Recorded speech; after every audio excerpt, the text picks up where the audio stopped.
Hi, and welcome to Security Gets Serious, the show where we delve deep into the minds of today's cybersecurity leaders, exploring the trends, innovations, and challenges that are shaping our digital world. Today, we're thrilled to welcome a special guest, Sam Curry. Sam is the Chief Information Security Officer for Zscaler and one of the most innovative thinkers in cybersecurity. With a career spanning decades, Sam has worn many hats, from entrepreneur and thought leader to hands-on security strategist. Sam is known for his no-nonsense approach to tackling ransomware, his passion for cybersecurity innovation, and his ability to translate complex cybersecurity strategies into actionable insights. He's at the forefront of some of the most critical conversations of our industry, and today we're diving headfirst into deep questions. Get ready for an edgy, thought-provoking discussion that will challenge conventional thinking and inspire new ideas for protecting what matters most.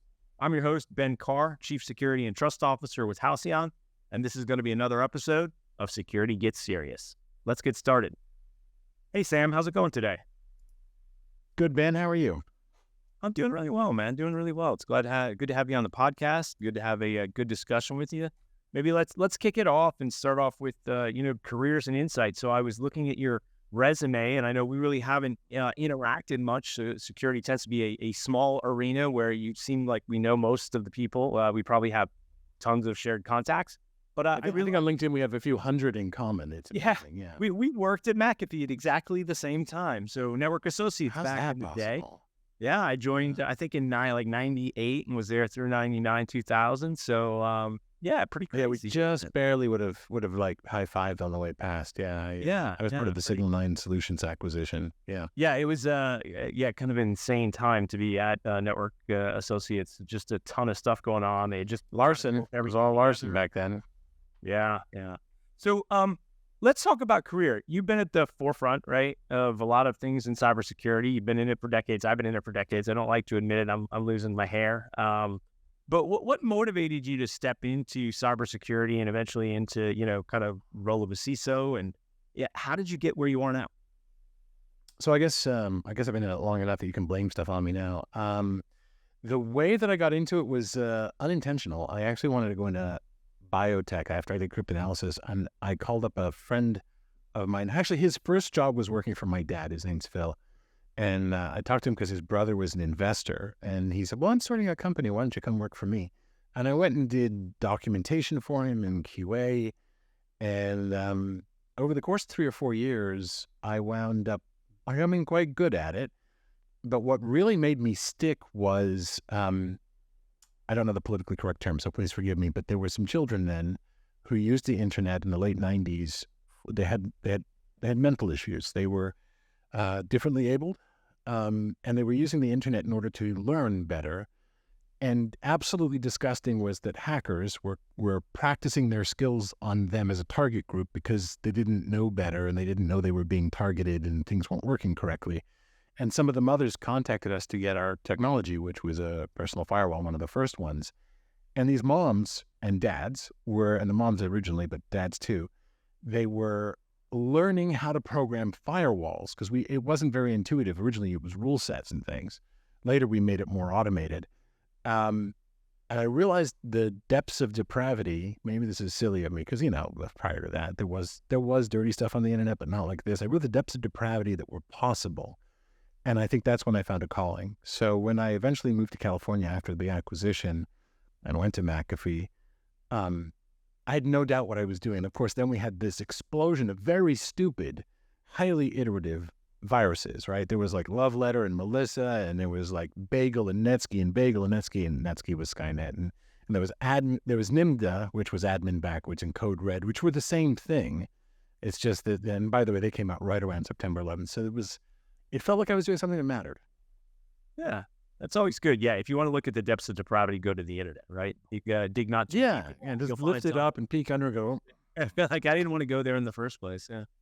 So, when you think about roles like a CISO, right? How do other roles you've had differ from the role you have now at a very cutting edge company like Zscaler, right? What do you find the same, and what do you find different? So I think what's different for me is, except on one occasion, I've always worked for cyber companies. So even before I was a CISO, I was always practicing the art, practitioner of the art in some way. I would build products for cyber people, and both on the engineering side and on the product management side. I was a CTO. So I've been a CISO. This is my 5th time. But usually I held dual functions. And I was very lucky because I think that one of the biggest problems in our industry is the gap between security and the business in general in every company. So it helped that I got CEO level access because I was a CTO and a CISO. That was on 2 occasions, or a CPO and a CISO. That was on 1 occasion, Chief Product Officer. And also Chief Data Officer got tacked on at some point, and Chief Privacy Officer. But by and large, I was lucky that I could report high. I had board access. And I think the secret weapon that I had was my product experience, because I believed the answer was close to the problem. In other words, you go to the customer and you see them using a product, you feel the pain of what they need, you actually watch them use it. And that's true whether you're in security or engineering or product management. But I learned that as a product manager way back in the day. So it's nice to have that, kind of, I guess, I'd say seat at the table level of access, right? I think that's a thing that a lot of CISOs struggle with. It's part of the conversation topic if you're at any dinner with a bunch of CISOs there. What's your advice? Like, how do you advise other CISOs to get that, seat at the table, I guess, just for lack of a better word, and try to answer that. Don't nerd out on the stuff we love. Honestly, if you can't make it simple, if you can't make, we could play a game of, describe this simply, right? Because if you can't make it simple, you don't know it well enough. Like, I was asked, what's zero trust the other day? And I kind of waxed poetic on NIST standards and stuff. Nobody cares. The really easy answer is only allow what the business needs when it needs it. That doesn't matter if it's data or identity or network. Everyone goes, oh, I kind of get that, right? Why is it important? Because if I allow more, then it's just available as part of an attack surface or to be taken over. Oh, okay. Why wouldn't you do that? Well, because sometimes it's hard to troubleshoot things unless you really invest in doing it the right way. Oh, people get that, right? So, I think the one of the biggest problems that we have is we don't speak the language of business. And it's far more likely that we'll learn that. And by the way, to be perfectly fair, we were never taught that as we were coming up. We never were exposed to it as much. But it's far more likely to do that than that they're going to learn the language of cyber, right? So what is the language of business? Well, it's revenue, it's cost, it's margin.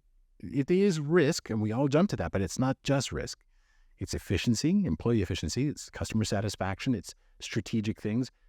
We should be using that language rather than, oh yeah, let me tell you about the number of viruses I stopped. Yeah, I love that you went there, because that's something that I see a lot is that, leaders go up. I think a lot of people grow up in normally a technical role, technical function. They get to be a CISO and they go in and they talk about the tech and the problem and the why, the risk and the why and the how. And you've just kind of seen everyone glaze over and lose kind of the connection, right, to the conversation. And so you're going to have a really hard time pushing an agenda forward if that's how you're approaching it. But you're 100% right. I don't think the business has done a good job of kind of bringing leaders along and mentoring them from a security side to say, here's what the business looks like. They just want it protected and defended. But when you come and talk that language, they don't understand it. So there's this rift between the two. Well, the other problem is the demons of our inner nature catch up with us, in the sense that most of our career, we were afraid we weren't technical enough. We had to prove we were.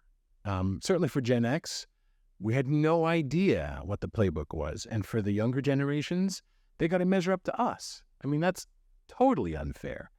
And so half the time we're trying to prove that I know my stuff, I am competent. Even when you're hyper competent, you still suffer imposter syndrome. And so you finally arrive at CISO and you think, okay, great, I'm here, I'm ready, I'm the top of my profession. And then you find out it's not about being that anymore. Like, in fact, if you are number one in cyber, you're doing it wrong, because, you have to have lieutenants who know it better than you, the people doing it every day. Yeah, they're the specialists, right? Yeah. And your job is, in fact, to make sure they have the air cover to do it without dumbing it down, without pretending you're now the expert, but enough that you've built the wisdom in your intuitive computer, and you have hopefully the wisdom to shut up and to listen and to bring some leadership and calmness to it. And anyone can do it, and it's not an ageist thing, but it's really hard with all the lessons we've had to get here to suddenly be like, whoop, change modes. And so I highly recommend mentorship, by the way, for everyone, especially at the top end. Everyone needs a mentor.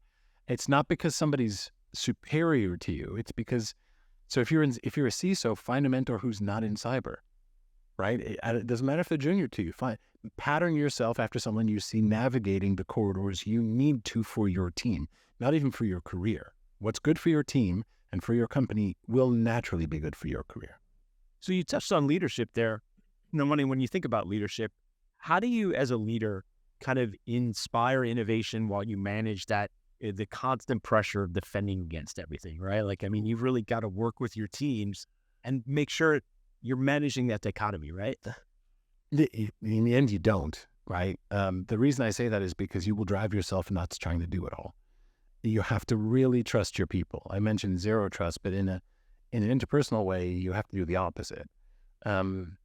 If you learn to, I had a boss once who told me, because we tend to have to think that we have to show the emotions commensurate with the criticality of something, and he always got calm in a crisis. Calm. He did the opposite. And I would be working it up because I was so used to having to prove to the non-cyber people to pay attention to this one. And I realized I needed to flip it when he said, no one's going to die today. Now, in some cases, somebody will die.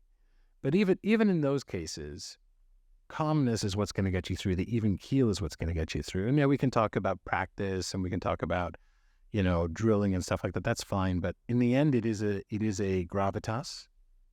It is a trust factor from those around you. You're credible, you know your stuff, you're reliable, sure. And by the way, most people blame those two things when they say they don't trust you. But people have to enjoy your presence, and they have to believe you want the same outcomes, and then they have to look at you and feel that this man or woman actually can get us there and has an even keel. A lot of that has to do with how you look. I don't mean, do you dress well? Do you have an even keel? You can look any way you want, but there's something about your inner calmness that is communicated and infectious. Yeah, it's almost like you have to be at peace with yourself in the role, right? Like you can't be trying to prove anything to anybody. And so that requires planning, and it requires trust, and it requires delegation, and you can't do that prematurely in some ways. So I don't know how far you want to go down this, but there used to be a leadership model that I learned from the hard way, which is you start with micromanagement in every relationship, and in the end, you want full autonomy. There's like 4 levels. When you can progress too prematurely, in which case bad things happen and you back up, and everyone resents being backing up. But a management relationship is about a pair of people that are working together.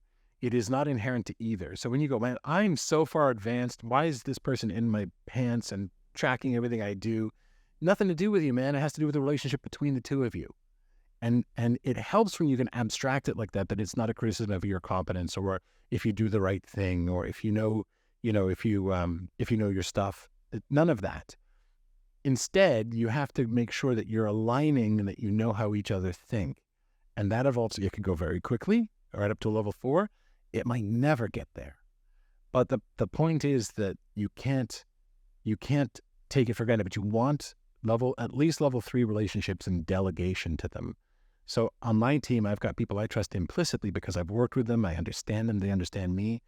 And I know that if they fail, it's okay. And they know if they fail, I still got their back by default.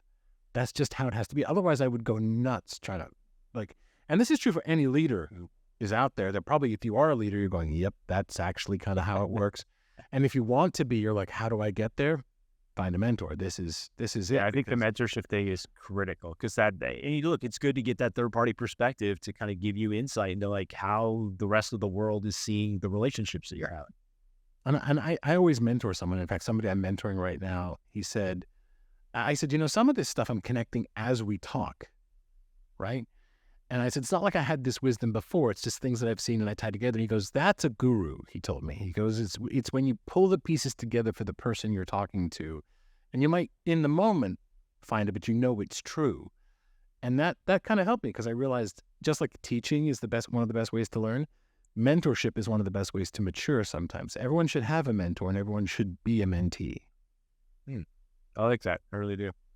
So What's the most counterintuitive piece of advice you've ever given to another cyber leader? Oh, that's a tough one. Hmm. Trying to think about what the most counterintuitive is. Well, this is going to sound terrible to a lot of practitioners, but sometimes it ain't about the cyber. It's not.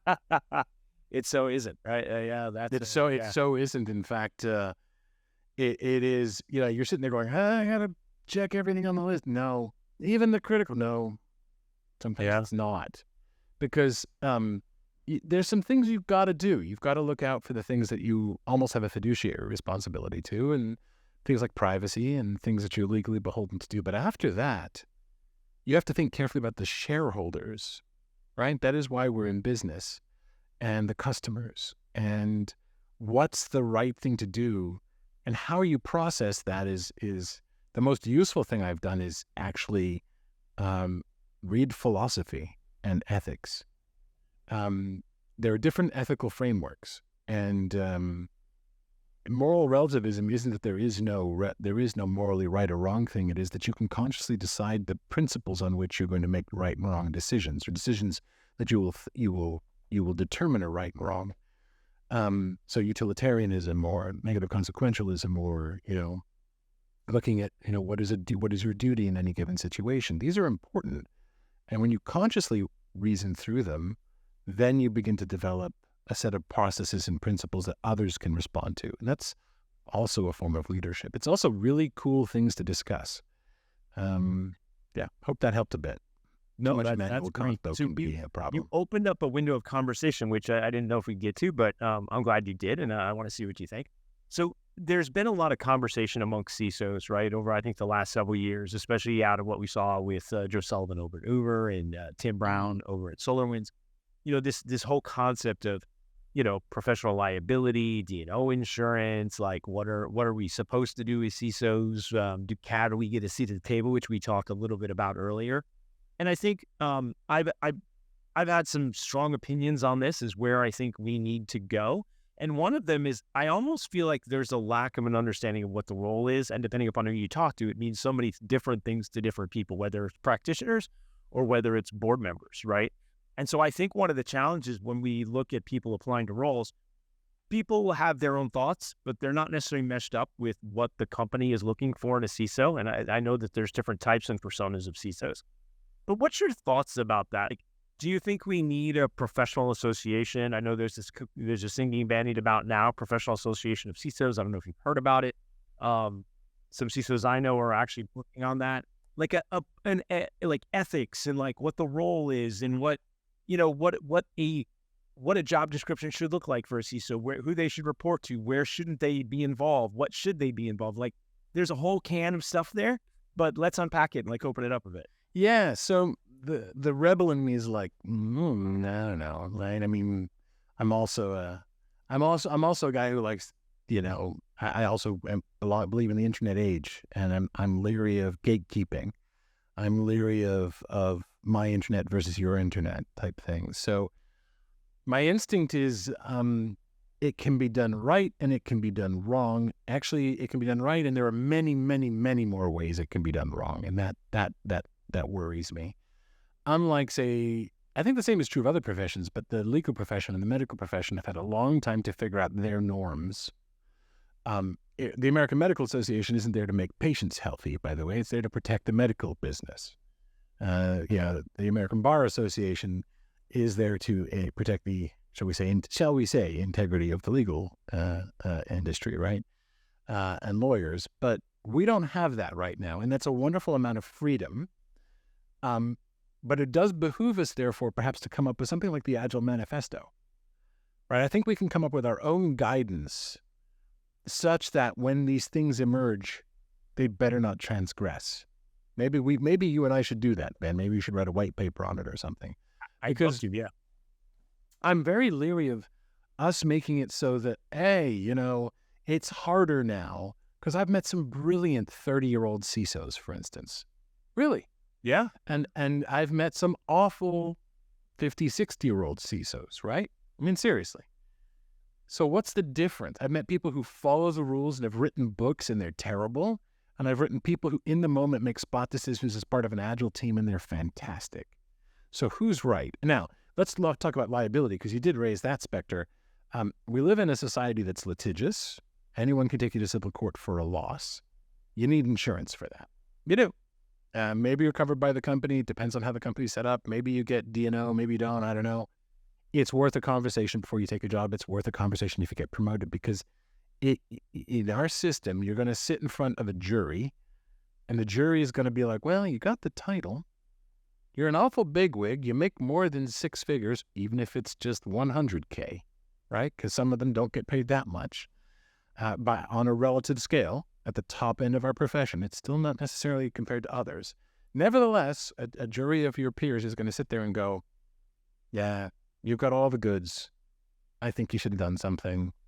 You're in trouble, right? So, and you do want to have protection. We haven't even got a definition of negligence, though.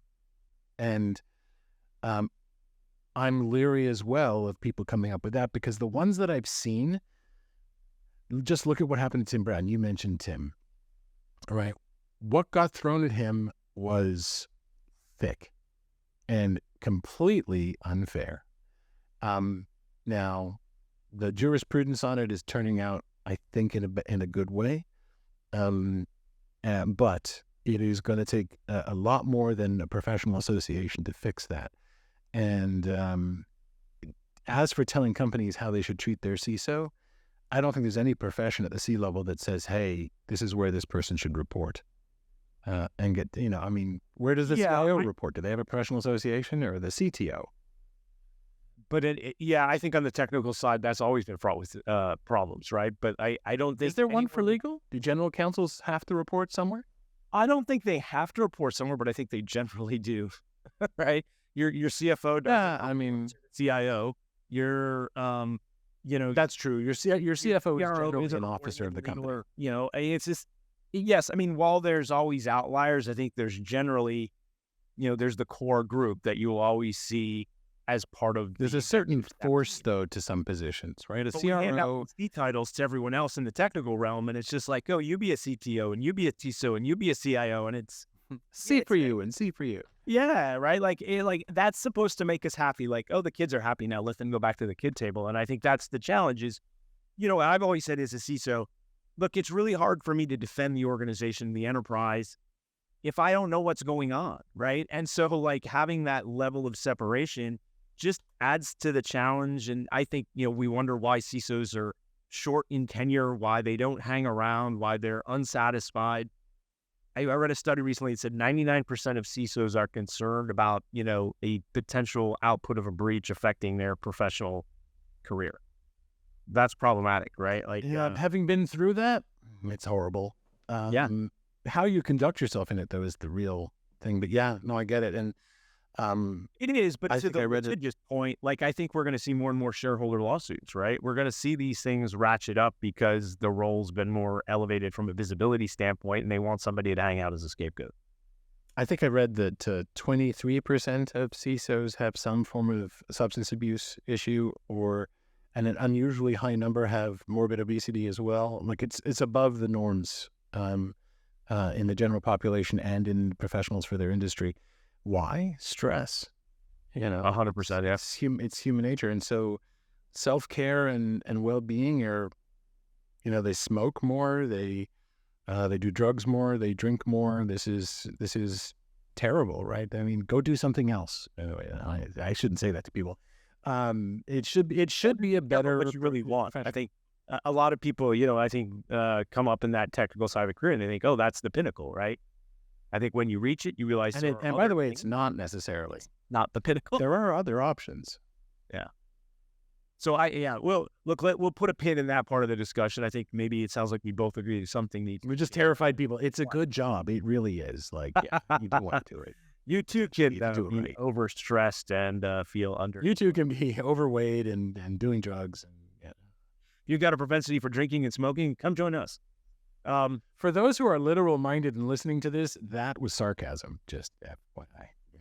Thank you for covering me, Sam. Yes, we have to make the legal. And me. I was covering me, a liability here. We just talked about it, right? So switching gears a bit. So ransomware, right? Like Halcyon Yeah. is engaged in the business of ransomware. Ransomware is a real thing. Like people Or deal with it anti-ransomware. Yeah. every day. Yeah, anti-ransomware. Yeah, thanks. Thank you for clarifying that again from a liability standpoint. Um, what do you think is really the takeaway that, if you're a CISO, if you're a C-level exec, if you're on a board and you're looking at everything going on right now and the state, what's the takeaways people should come away with? Is the state getting better? Is it getting worse? Like, what do you think? Well, I'm biased, right? So it's not really a fair question in the sense that I'm not like non-cyber executives in the sense, but I do sit on boards. I sit on 2 not-for-profits. I sit on some tech company boards. I would say, how do you deal with risk in your company? Operational risk, legal risk, financial risk. Usually there's some quantification and qualitative descriptions of risk, and you manage those down to an acceptable level. Business exists to take acceptable risk for acceptable return. Make sure cyber's in the same language and that the people that are informing those measurements are cyber professionals. It's pretty simple because that translation into the same lingua franca. I use fair, don't, unless there's a translation between fair and your corporate way of doing it. The worst thing you can do is say, ooh, I have learned how to quantify it. Yeah, and this happened to me at EMC where we turned up with a model for a consumer business and an enterprise business, and it was like the only conclusion, even though it was over 25% of the margin for EMC, for 5% of the revenue, was we have to jettison the business because, consumer risk is very different from enterprise risk. So you turn up and learn how the business does it for non-technical functions. I wouldn't even go to the CIO for this. I would go legal, ops, finance. I wouldn't even go to sales. And I would say, I want to learn your model, apprentice yourself there, and become the translator to that, and turn your risk registry into that. You'll do so much more, because your question about if you're a C-level or a board level person and you're saying, what does ransomware do to us, has to be put through the exact same lens of the same visibility as the other forms of risk. So it can be balanced out like those two. I mean, If you want to be a business leader, learn the darn business, right? Yeah, well, I mean, exactly. Is the ransomware risk more or less than the chance of, if you're a shipping company, of an engine blowout in the middle of the ocean? I don't know. Is it more or less than what happens when you're trying to sell into sub-Saharan Africa and you don't have local currency and you can't use US dollars? I have no idea, right?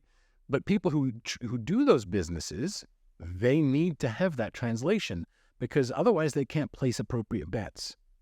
That's back to your question. And they can't balance it against the rest of the risks of the business dealing with, right? That's it. Yeah. Risk reward. So, when you think about companies right now and the way they address and they look at ransomware specifically, there's a couple different ways, right? Like people can say, oh, I have EDR and I think I'm protected against that on the front side, although we've seen, bypasses it, right? It's not solving everything for everybody. They think backups, which are really good for kind of that disaster restoring that, but not really great in a ransomware. And then we see a lot of people relying on cyber insurance, and I think the cyber market on the insurance side has gone kind of crazy because of that. Like, what's your perspective on that?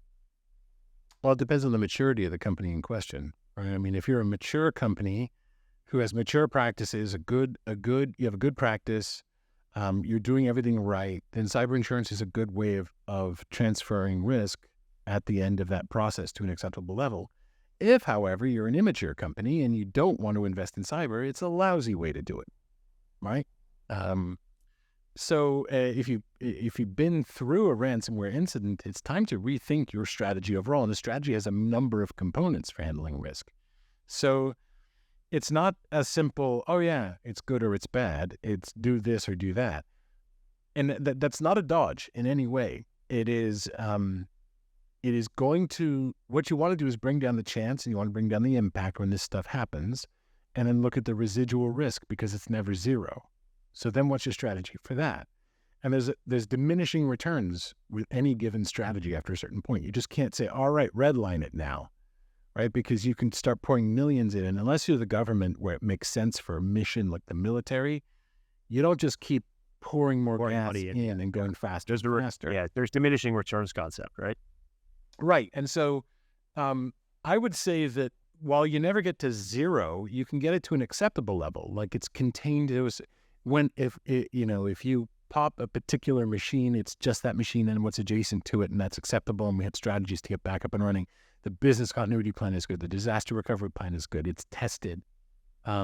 It's not worth doing more than that. Now, the other thing is stop putting your faith in 3 letters or 4 for that matter. It is the strategy is, and the EDR doesn't mean what it used to mean, nor should it, by the way. I often look at, sometimes I'll draw a pyramid or a triangle. A pyramid makes it sound fancy, right? On a whiteboard. And I'll put at the bottom the things that you have to pay for every year. And you stick in there antivirus and whatever, right? And that stuff's not that interesting. But it's most of your spend. It's really not, but that table stakes is done really poorly by a lot of people. Right. So as you move to the top, you get to the interesting stuff with the least money at the tippy top. That's the bets you get to make with the things that might fail or succeed. You put maybe your ITDR in there, right? Maybe you put your XDR maybe there's a new startup you really want to just see if it works. Short-term, small bets, but you don't have much money. So what I did was I went to the CFO in my previous gig and I said, hey, this is my strategy. What I want to do is take this pyramid or triangle and squeeze the bottom and expand the top a bit, just a bit. Like help me use your powers to not throw anything out at the bottom unless I get a transformative strategy, which you can do with things like ZTNA or whatever. But help me squeeze the bottom and move money up and take some money out of the system at the same time so that I can place more of these bets and figure out what my strategy going forward is. And my CFO looked at me and he said, that's the first time I've had a discussion with a security professional about a financial strategy. I was just saying, help me. Heard you to the CFO to ask. He's still my best friend. He's one of my best friends now. Yeah, nobody thinks we talk about the people in the relationship problem on the CISO level all the time. And I think when you've reached that level, it's those relationship with those other C-level execs that you're trying to foster and ferment. But yeah, by the way, he and I haven't worked together in over 2 years, and we were signal messaging today. I knew we'd succeeded when 2 things happened. One, he asked me if I thought he could get his CISSP, and he's smart enough he could. I thought, wow, okay, this bridge is good. The other thing was when I asked for funds for something, and he's like, okay, sure, because he knew it mattered. He knew that if I asked, we talked so much about how the money was deployed, it had to be important. He wouldn't be like, what are you trading off? Like there was no, what's going on here? Yeah. Right. And so that's when you know you're doing it right as a CISO, that you've got that relationship with a key decision maker and an officer of the company. There's 2 officers in most companies for sure, maybe 3. CEO and CFO are at the top of that list. Yeah, no, that's great. I love that. Like I always suggest that people build that relationship with the CFO, and I love the example of how you did that, right? That's something that doesn't matter who you are, how big your company is, anybody could do that with their CFO. A triangle on a whiteboard, right? And you say at the top, things that help with risk, at the bottom, old stuff that I have to have because it's a checkbox, but I have to have it, help me. And asking for help, by the way, is a superpower at C-level. Yeah, one of the most powerful things you can do is ask somebody to help you because people are likely not to turn that down. That's a general. Yeah, your network, by the way, wants to do things for you. Yeah. Really good. So Zscaler, talk about Zscaler. Zscaler focuses on zero trust, right? How does this intersect and help out with the ransomware problem, right? Where obviously I'm engaged with that, but I'm interested to hear your perspective on how you feel like where is the intersection there between it? Sure. So what Zscaler, well, it's several things. The first thing is it is a fine-grained It's a fine-grained authorization system as opposed to doing authentication. And I used to joke I was the CTO at the world's largest keychain maker, right? Because we used to make these keychains that made it really hard to break in authentication. What I really wanted was to do authorization at scale, and that's what this is. So it's fine-grained authorization. Should X talk to Y and do this transaction under what conditions and how? It's not just yes, no, it's conditional. And we have something called the Zero Trust Exchange, which is a switchboard where those decisions are made in real time and at 500 billion transactions a day, for instance. And so in a company, that could be users accessing a service like Salesforce.com or Workday or what have you. But it's also going back to the data center and going to the cloud and interacting with applications. Now, here's the thing. It's not about network connectivity. It's connected directly to the application and to the function you want to do. And so from your laptop, you're just accessing and doing things. And then behind the scenes, all those authorizations are happening. It's also what we call, another acronym, SASE. Effectively, it is making decisions very close to wherever you are and optimizing your connectivity for that user experience at the same time. So in effect, the internet just becomes a connected medium. You don't have to worry about things like firewalls anymore or VPNs. You just have, do I have an internet pipe? And then you move everything up the stack. So you do your firewalling in the sky, if you will, in the cloud. You do your WAF, right? That is firewalling. You do risk scoring. You do anti-malware in transit.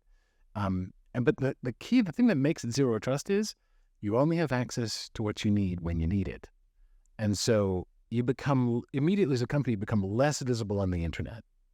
And there's less lateral movement options.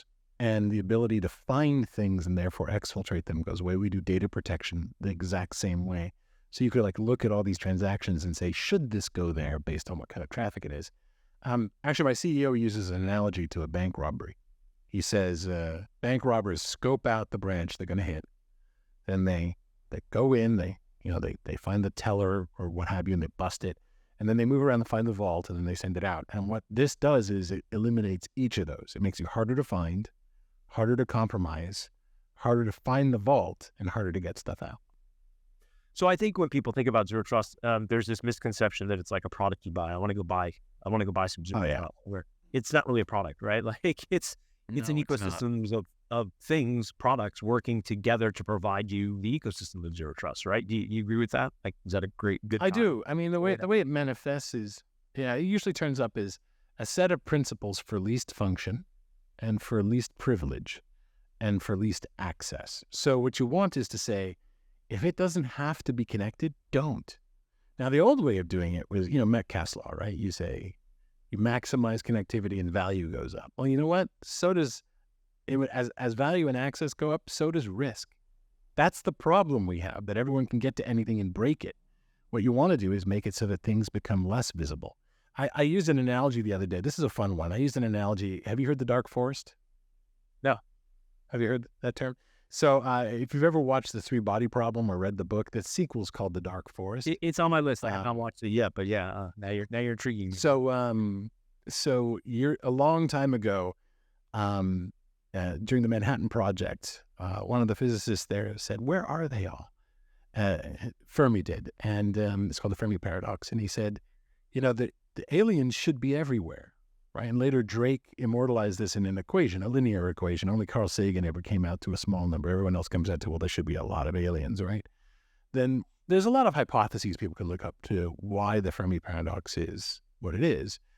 A lot of, maybe species wipe themselves out before they start broadcasting, for instance, right? But one of them is, one of the scarier ones is the first species that makes it into interstellar space is a predatory species and hunts the others. The Borg. The Borg theory. Yeah, exactly. So this is the dark forest hypothesis. It says when you go into space, you should be very quiet. And you should go into the forest as if there's hunters there. And the internet has gone from being a rosy field where you venture out and you connect to things and have a good time with your links from Mosaic browser back in the day, or Netscape or whatever. And now it has become a dark forest. And that's becoming more and more true, especially things like artificial intelligence are, forget all the stuff other people are talking about. When you watch how artificial intelligence has changed games like Go and chess, it's new openings we never thought of. It's new ways of playing the game. And we Mark I human beings, right? The carbon-based units, we're not ready for those sorts of innovations, so we should take some things off the table. So it's interesting you brought up AI, and I hadn't heard it yet in our conversation, but you brought it up. So it had to happen, by the way. It did. Yeah, it's like everybody wants to talk about AI, right? It's like pasted on every vendor's billboard everywhere that they It's in everything around us right now. Even it's in and a lot of it's not stuff, and the computer, the phone. Yeah, put a natural language processor in here to kind of break down the context and give me a summary right after my meeting. I'm interested. Like I've asked a number of other guests this, and I'll ask you, like, where do you come out on the AI continuum timeline? Is it net positives and everything works out great, and we are just living an amazing life in the future, or is it Terminator? Right? Like I have my own perspective, but where do you come out? Well, eventually there's a cold, dark death of the universe too, but it's not tomorrow. Yeah, that's a bit further out, hopefully. So, but if simulation hypothesis is right, then we are the AI too, right? I mean, which begs the question of if we have human rights, AI should have something to do. But the question is not a foregone conclusion. There's a fascinating. If you ever read Seven Eats by Neil Stephenson, in it, he comes up with a term called omistics. And it is that technology does not have an inevitable path that it has to follow. In fact, there's a Moloch's demon is another term, which is this notion that when you get on some paths in technology, it's like being on a treadmill to oblivion. Like nuclear war is one, or global climate change is another. You can change path, right? But the fixate is on. My son is 8 now, but when he was 4 and learning to ride a bicycle, we're in a field and there's a tree, and I said, just don't hit the tree. Guess what he hit? The tree, because he was looking at the tree. Yeah. Looking right at the tree, boom, hit the tree. That's Moloch's demon, that we stare so much at the nuclear war that's where we could wind up. Right? So I agree with you on that's not a foregone conclusion. I agree with I agree with you on the technology side, but it's the technology combined with human nature. And so that's where I think like we're inevitably bound. Like, look, I think ultimately could we do great things with AI? Yes, but my challenge is someone out there isn't going to do great things with AI. And that's someone. That's true. I'm more worried about the someone than I am about the AI. Because right now, millions of people are dying at war. They are right now because of carbon-based Mark I intelligence. It doesn't take an AI to do that. And more people have died that I can think of because of humans doing evil things than machines. That doesn't mean that it'll always stay that way. Now, I find it really interesting that certain pundits were vilifying AGI, which has yet to surface in a meaningful way, until they themselves controlled the means of producing it. Funny that, right? That is a very predictable form of human nature. But if we start training AI on all these predictions that it will go wrong, I don't like what that does. Right? Well, I think we've already seen some of that, right? In the Google models that were trained, and they were trained with bias, and so they develop bias, right? But it's the training in this manner that is going to, we can self-adjust as we go. The pace of change matters. And so I'm interested to see how we as a society respond to this, because this will be the first time something is happening this fast. Already we're talking about agentic AI now. Yeah. The growth is amazing. Yeah. Yeah, and having, I love the idea of a personal assistant. I'm terrified of what somebody may do with it against me. Yes. Yeah. So I'm interested to see if you connect this question back to this, but what's one thing in the cybersecurity space that you think we need to stop doing? Like, what are we doing wrong? How about less GRC? Let me give you an example. Every CISO ever. Every CISO. Yeah. So, well, that and what's a really good example here? How much does HIPAA help us now? How much does PCI DSS help us now? Like now, the reason that we do a lot of these regs is because, and this is another example of Moloch's demon. What happened is we didn't do the right things. I remember talking to a bank in 2002. And I'm like, do you want to buy my SIM system, basically? And he was like, no. And I said, why? He said, because if I don't know about it, I don't have to deal with it. That was a real conversation, right? FFIEC said, you need to buy it. You need to actually look at your logs. Oh, well. So now we get to the point where how much is spent on things that people really do in most industries? I had that same conversation. I was at a large company and had a conversation. I wasn't the CISO at the time. Had a conversation with him, and he said, "What would you get rid of?" I said, "Well, I'd get rid of file integrity management." He said, "Why?" And I said, "Because we don't do anything with it, right? Like we have it for a PCI regulation. If in order to do some, we'd really have to have it tied into change control. There'd be a lot of work to get that done, but like it's not giving us that much value." And so I'd get rid of it. And he said, "Well, let's do that." And I said, "Well, we can't because we have a PCI regulation that forces us That's to right. do it." So we kept it around just for the sake of a compliance guideline. Like in order to, We will expand- keep piling Exactly. more of this on. We'll develop Yeah. more scar tissue, inhibiting us from being agile and flexible. Now we, Yet on at the the flip same side, time, we do have it seems to. like nothing gets done unless there's a regulation or a law. Well, it's also self-fulfilling because we've drilled certain industries so hard that they think that if I do what's required in the reg, I'm doing enough. We used to actually say that's the bare minimum. We now say that's the gold standard. And so we do have to replace to some degree the ability to judge and have conversations with the business. We can't just go cold turkey with some of them. But I think I would actually say HIPAA doesn't really serve a purpose anymore. As Well, an the example, challenge is, I think for HIPAA PCI, like has how written. many records haven't been exposed already? Once the Yeah. record's out there, what's the value, right? Like if every credit card number is public, it doesn't really matter anymore, right? It's a very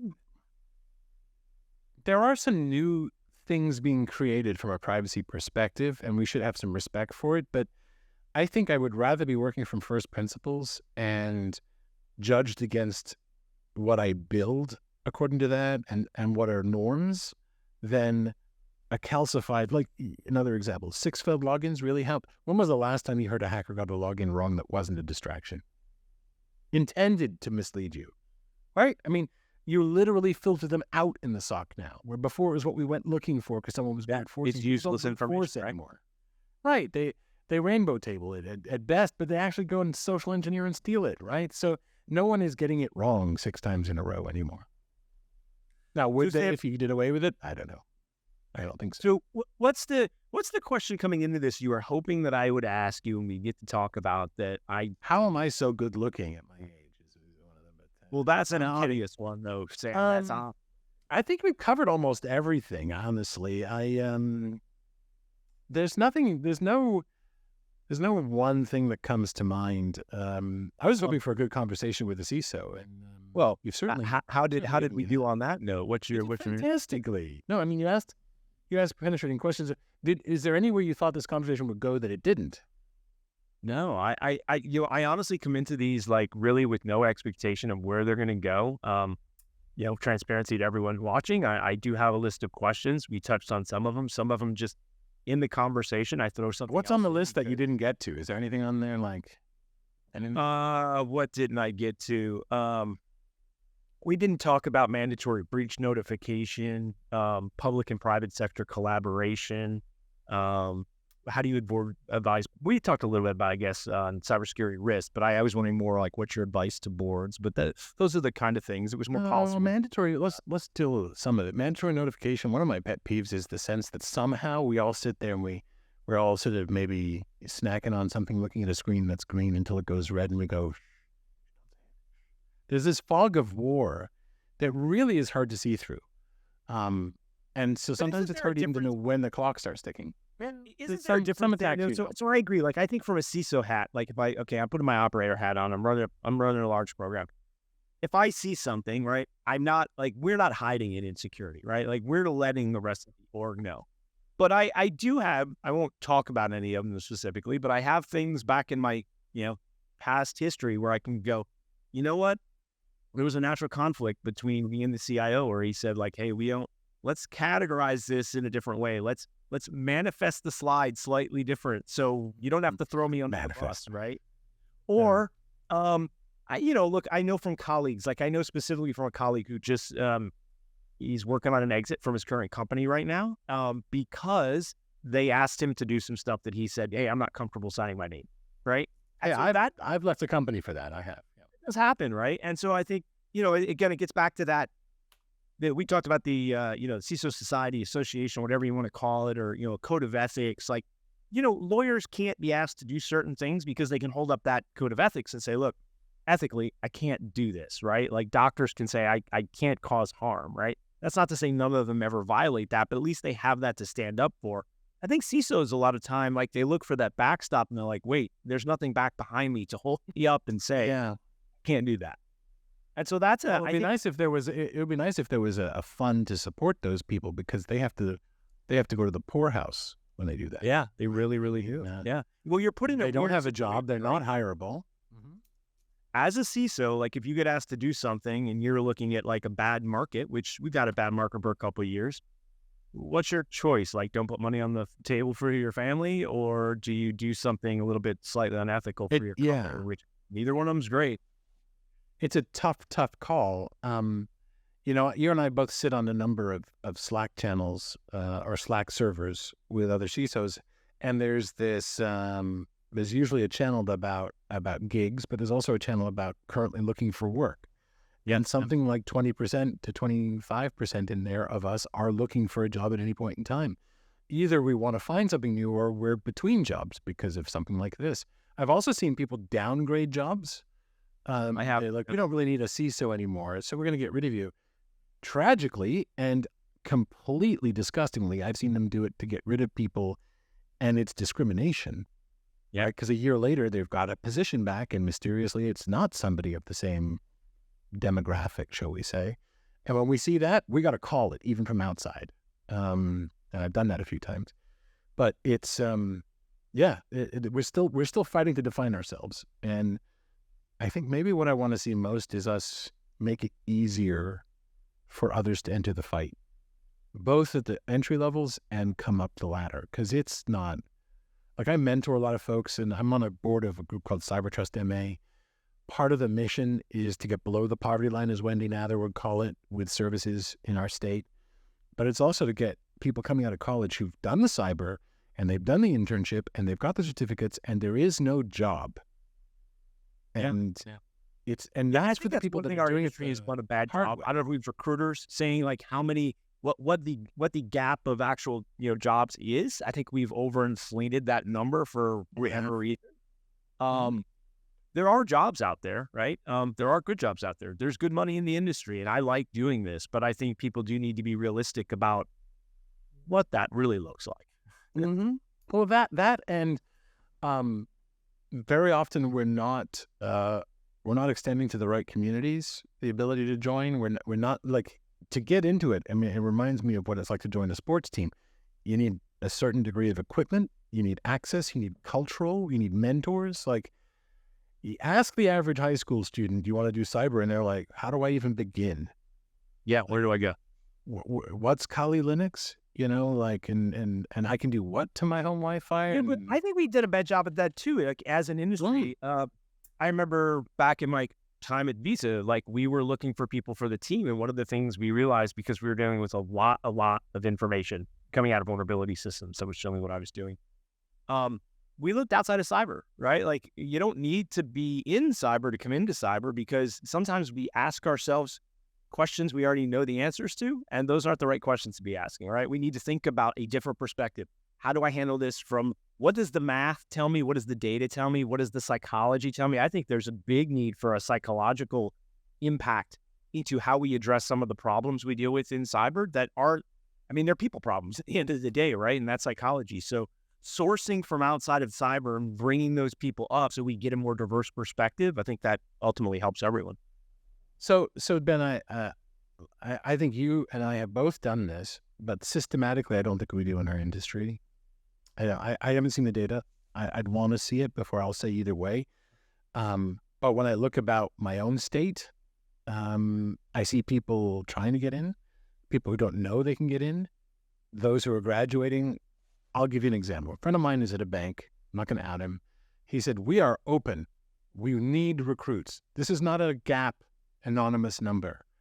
And a woman contacted me and said, "I have my degree. I did my internship. I have a cyber, and I can't get in at this bank." And I said, "Really?" So I looked online, and the entry-level position said 3 to 5 years experience. Entry level. So I contacted him and told him this, and he's like, "No, that's not right." I said, "No, really it is. Here's the link. Here's the link." And he went and he saw it, and he's like, "Oh." I'm like, right. Right. So I literally connected her. She got the job, not because I connected her, because she was qualified for it when they actually revisited the JD. And, the hiring departments and recruiters have no idea what this stuff means. And that is not denigrating. They shouldn't. We know what it means, and we should take more effort and care in writing it and thinking about it. Yeah, no, that's a huge challenge. I think we need to do much better at that. That was one or two of your topics, but and we didn't talk about drones over New Jersey or anything like that. So that'll be an old, like, people like, what is he talking about? Either that or War of the Worlds has happened. Yeah, War of the Worlds has happened by then or something. So yeah. You're dating us now, Sam. You're going to date the podcast. I know, right? I know. It's okay. We're not going to be around for long. It's the younger generation has to look that up. Sam, I want to thank you for coming on and having just an amazing conversation today with me. It's been fun. It's just been really great. And this has been another episode of Security Gets Serious. I'm Ben Carr. Thanks for tuning in.